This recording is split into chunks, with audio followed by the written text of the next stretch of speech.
ETV भारतमध्ये आपल्या सगळ्यांचं स्वागत. मी चिन्मय जगताप. खरं म्हणजे 1 मे पासून पाहिला गेलो तर संपूर्ण मुंबईमध्ये सर्व टॅक्सी आणि रिक्षा चालकांना मराठीची सक्ती करण्यात आली आहे शासनाकडून. अशा वेळेस कित्येकांनी ह्या निर्णयाचा विरोध केलाय तर काही समर्थन करतायत. असं जरी असलं तरी देखील भाजपातर्फे मराठी शिकवली जाणार आहे अमराठी रिक्षा आणि टॅक्सी चालकांना. आपल्यासोबत त्या असोसिएशनचे अध्यक्ष आहेत भाजपाच्या आणि नक्की त्यांचं म्हणणं काय आहे ते आपण जाणून घेतोय. काय सांगाल सर तिवारीजी, संपूर्ण मुंबईमध्ये पाहिलं गेलं तर मराठी सक्ती असणार आहे टॅक्सी चालकांना, तुमची भूमिका काय आहे ह्याच्यावर? आमची भूमिका अशी आहे की मी रिक्षा चालकां आणि टॅक्सी चालक दोन्हींना मराठी शिकवायचे आहे. आम्ही शनिवारी दुपारी 2 वाजता सांताक्रूजला एक शिबिर ठेवले आहे जेणेकरून सगळे रिक्षा और टॅक्सी चालक मालक मराठी शिकते. म्हणजे मराठी मुंबईत असेल तर शिकली पाहिजे ही तुमची भूमिका आहे? हो, मराठी शिकला पाहिजे, मराठी यायला पाहिजे. असा जे विषय आहे, भांडण आहे, तो आम्हाला संपवायचा आहे. सगळे रिक्षा आणि टॅक्सी ड्रायव्हरला मराठी शिकायचं आहे. मात्र तुम्ही असं म्हणा की ह्या शनिवारपासून आपण मराठी शिकवत आहात.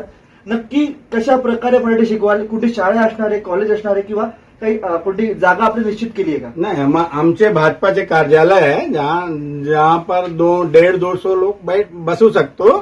तो जागावर मी मराठी शिकवायचा प्रयत्न करतो आहे आणि सगळे रिक्षा ड्रायव्हर टॅक्सी ड्रायव्हर को आम्ही बोलावले आहे. या सगळ्यामध्ये पाहायला गेलो तर फक्त म्हणजे कोणत्या विधानसभेमध्ये होणार आहे की संपूर्ण मुंबईमध्ये आपण हा कार्यक्रम चालवणार आहोत? आणि याचबरोबर नक्की कशा प्रकारे शिकवलं जाईल, काय काय ते शिकवलं जाईल? आमचे प्लान आहे, मुंबईमध्ये 36 मंडल आहे, आमचे 36 विधानसभा आहे. 36 विधानसभामध्ये आम्ही शिबिर ठेवले आहे. आणि कशा प्रकारे मराठी शिकवली जाईल?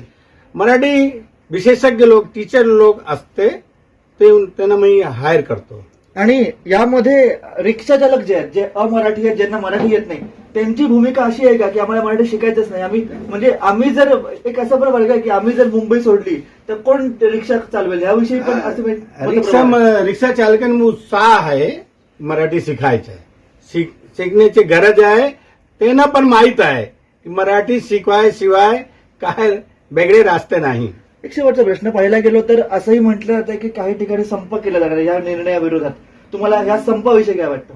नाही, कसं आहे ना की जो फरमान आता आला आहे परिवहन मंत्रीकडे तो चुकीचा आहे. मराठी शिकायचं 1 दिवस मध्ये होणार नाही. मराठी शिकायचं बेल पाहिजे. मी आमचे मुख्यमंत्री देवाभाऊ यांचे निवेदन करतो, 1 वर्षाचे बेल द्या. आम्ही सगळे रिक्षा ड्रायव्हरला मराठी शिकवू. तर पाहिला गेलो तर मराठी शिकल्याशिवाय मुंबईत पर्याय नाही अशी भूमिका या ठिकाणी मांडण्यात आली आहे.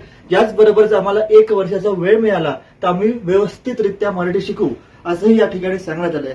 कॅमेरा पर्सन अनिल निर्मळसह मी चिन्मय जगताप, ईटीव्ही भारत.